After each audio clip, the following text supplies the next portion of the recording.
Two gang enforcers were beating a helpless father with metal pipes for refusing to pay protection money. They laughed when he begged for mercy.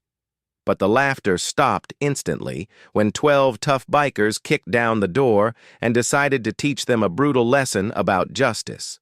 If you love seeing bullies get exactly what they deserve, hit that like button right now and subscribe to the channel for more stories about instant karma. "They are hurting my dad!" When a terrified boy screamed this to a group of strangers, he didn't know he was starting a war. The sun was bleeding into the horizon, painting the sky in bruised shades of purple and burnt orange. It was that time of day when the heat finally lifts from the asphalt, leaving behind the smell of gasoline and dry earth. On the outskirts of town, where the streetlights are broken and the buildings lean tiredly against the wind, stood an abandoned gas station. It was a relic of a different time, now serving as a temporary haven for a dozen riders. The engines had just been killed.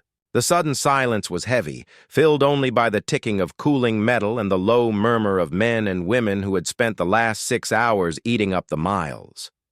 These weren't weekend warriors. These were rough men and women clad in heavy leather vests, their patches faded by the sun and rain. To the average passerby, they looked like trouble. They looked like a storm waiting to break. But appearances, as we all know, can be dangerously deceiving. Raven, the leader of the pack, leaned against her bike, lighting a cigarette.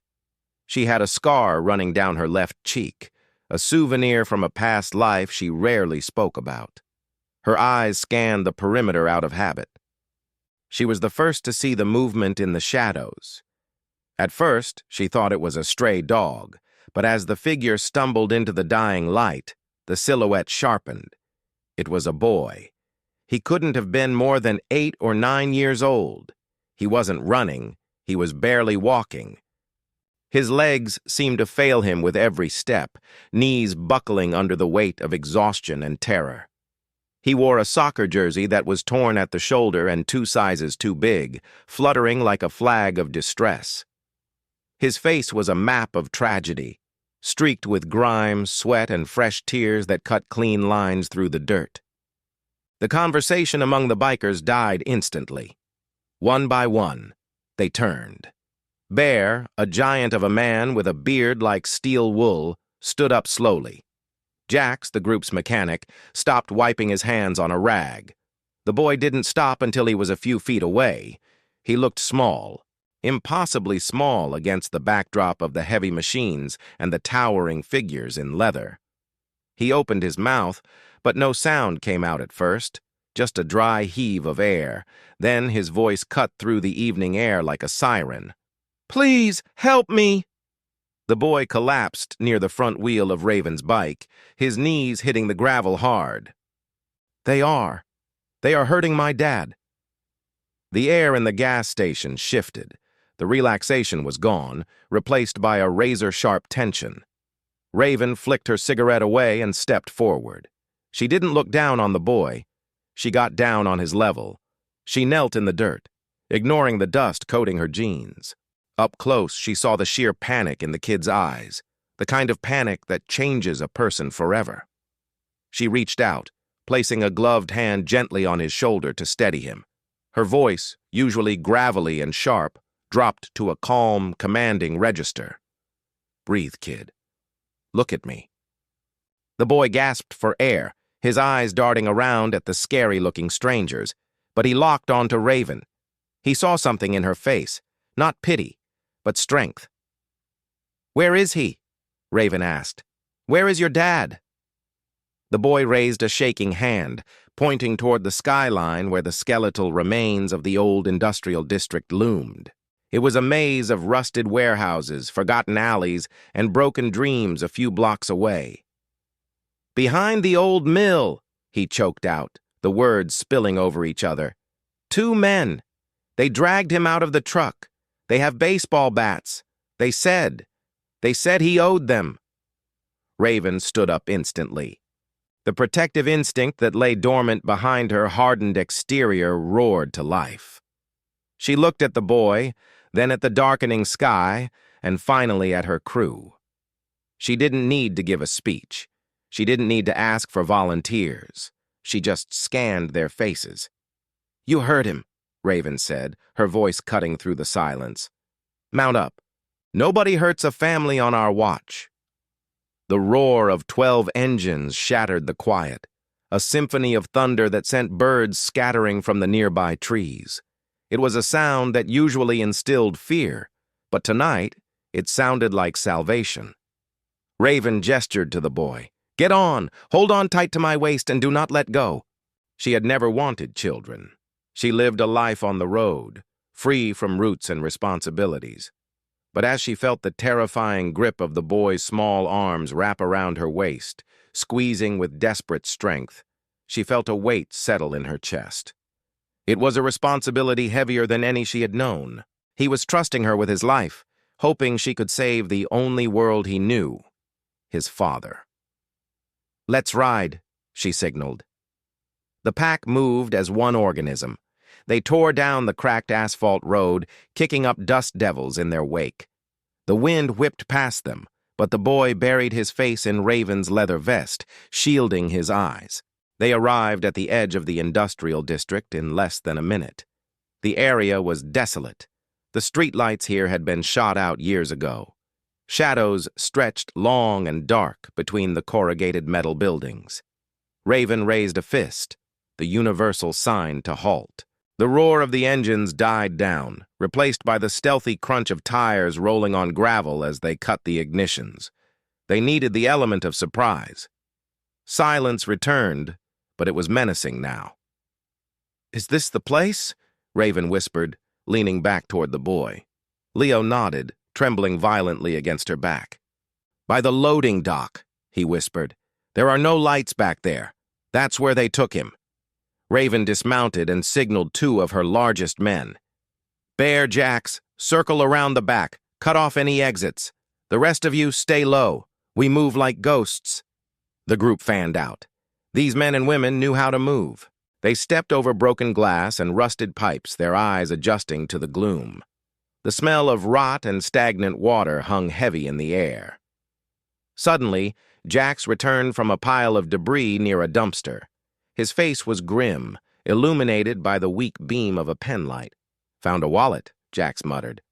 "ID matches the description, and this." He held up a wristwatch. The face was shattered, the leather strap torn. It had clearly been ripped off in a struggle. The boy let out a small, strangled sob when he saw it. "That's my dad's watch," he cried softly. "He never takes it off. It was a gift from my mom." Raven clenched her jaw so hard, a muscle feathered in her cheek. This wasn't just a mugging. This wasn't random violence. This was personal. It was cruel. "Let's find him," she hissed. "Now!" They moved deeper into the alleyways. One biker found skid marks from heavy boots in the dirt. Another spotted a drop of fresh blood on the concrete. They were following a trail of pain. Raven stopped for a second, taking off her heavy leather vest. She draped it over the shivering boy, engulfing him in the oversized garment. It smelled of tobacco and the open road. "What's your name?" she asked, needing to ground him. "Leo," he whispered. "Leo, listen to me carefully. Did your dad say anything? Did he know these men?" Leo wiped his eyes with the sleeve of the vest. "He was arguing with them at the gas station earlier. They were talking about a debt, something about the construction site he manages. My dad said he wouldn't pay them protection money. He said it was illegal." Raven's eyes narrowed. Extortion, gang enforcers preying on honest workers, the lowest of the low.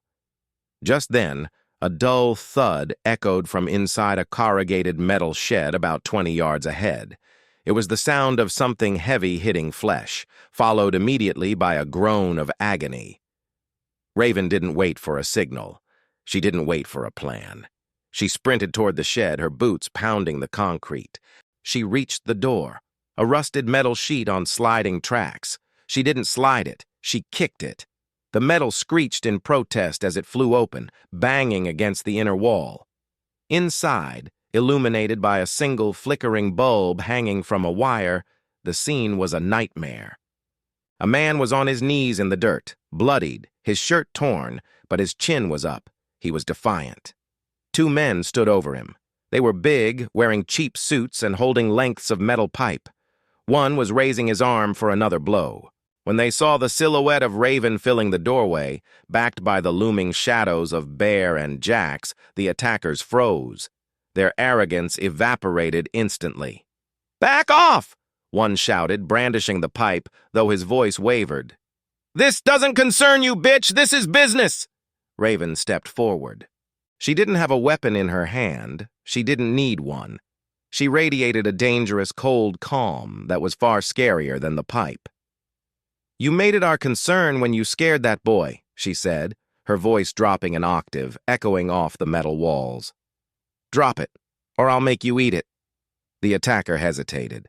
He looked at his partner, then back at Raven. He made a bad choice. He lunged. Raven didn't flinch. She didn't have to. Bear stepped in from the side like a freight train. He caught the pipe mid-swing with one massive hand, wrenching it away as if taking a toy from a toddler. With his other hand, he shoved the man backward into a pile of wooden crates. The wood splintered with a crash. The second attacker tried to run for the back exit, but Jax was already there. He simply crossed his arms and shook his head. Within seconds, the rest of the crew swarmed in. It wasn't a fight, it was a cleanup. The two attackers were pinned to the ground, face down in the dirt, subdued and terrified. Leo ran past the bikers, throwing himself at the bloody figure on the ground. "Dad! Dad!" The man, bruised and battered, one eye swollen shut, wrapped his arms around his son. He buried his face in the boy's neck, tears cutting clean tracks through the blood on his face. "I'm here, Leo," he sobbed. "I'm okay. I'm okay." He looked up, his vision blurry, trying to make sense of the angels in leather who had just stormed hell for him. He looked at Raven, confusion and gratitude warring in his eyes. Who are you?" he rasped. Raven stood over the subdued attackers, checking the zip ties Jax had applied. She looked back at the father. "Just passing through," she said simply. The sound of sirens began to wail in the distance. One of the bikers had called it in. The police arrived shortly after. Usually bikers and cops don't mix well. But tonight was different. When the officers saw the construction manager's ID, heard the story of the extortion, and identified the attackers, known enforcers for a violent local gang, the pieces fell into place. The police nodded at Raven. A silent acknowledgement of a job done. Leo refused to leave Raven's side until the ambulance was ready to leave. He took off the leather vest, which was now heavy with dust, and handed it back to her. "You saved him," Leo said, looking up at her with pure awe. "You're a superhero." Raven knelt down, taking the vest. She looked him in the eye, her expression softening into a rare smile. "You saved him, Leo. You were brave enough to find help. Most people would have run away. You ran toward the fire." The father limped over, leaning heavily on a paramedic. He extended a shaking hand toward Raven. "I can't repay you," he said, his voice thick with emotion. "I thought I was dead. I thought I'd never see him again." Raven shook his hand firmly. Her grip was warm and reassuring. "Just take care of the kid," she said. "Raise him right. He's got a lion's heart." As the ambulance pulled away, flashing red lights painting the alley walls, Raven watched the tail lights fade into the darkness. Bear walked up and clapped a heavy hand on her shoulder. "Good work, boss." Raven nodded. She swung her leg over her bike and keyed the ignition. The engine roared to life, a comforting, familiar vibration. She wasn't a hero, she wasn't a saint, she was just a biker on a dusty road. But tonight, as she listened to the wind pick up, she knew that sometimes the road leads you exactly where you need to be. Sometimes fate puts you at a gas station at sunset because a little boy needs a miracle. "Let's ride," she commanded, and the roar of engines filled the night once more, fading into the distance, leaving the town a little safer than they found it.